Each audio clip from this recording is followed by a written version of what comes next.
महादेव मैया गौरा। होली खेले महादेव और मैया गौरा।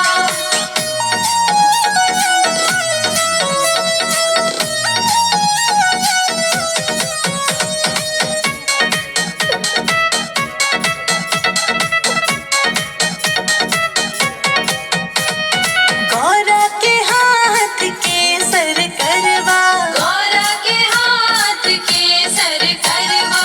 गौरा के हाथ केसर करवा। गौरा के हाथ केसर करवा। भोला के हाथ भभूत का गोला। होली खेले महादेव और मैया गौरा। होली खेले महादेव मैया गौरा। होली खेले महादेव और मैया गौरा।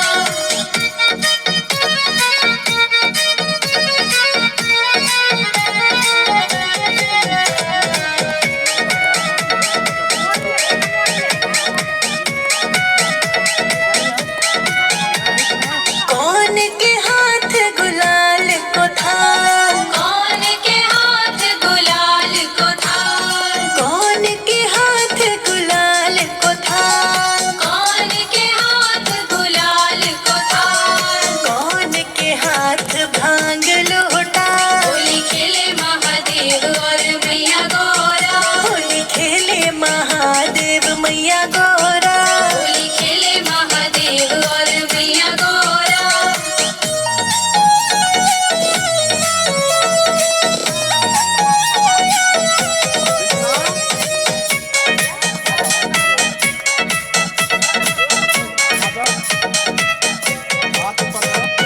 गौरा के हाथ गुलाल का था।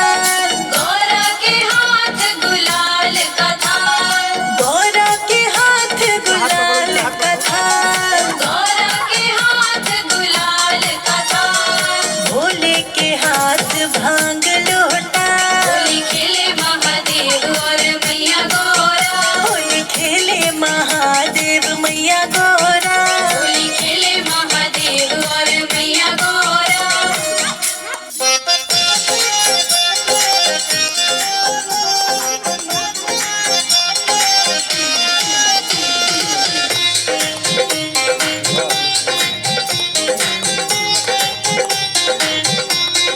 रंग लेके दौड़े भोलेनाथ जी। गौरा उठ उठ के भागे। रंग लेके दौड़े भोलेनाथ जी। गौरा उठ उठ के भागे। रंग लेके दौड़े भोलेनाथ जी। गौरा उठ उठ के भागे। रंग लेके दौड़े भोलेनाथ जी। गौरा उठ उठ के भागे। उठ उठ के भागे गौरा उठ उठ के भागे। उठ के भागे गौरा उठ उठ के भागे। रंग लेके दौड़े भोलेनाथ जी। गौरा उठ उठ के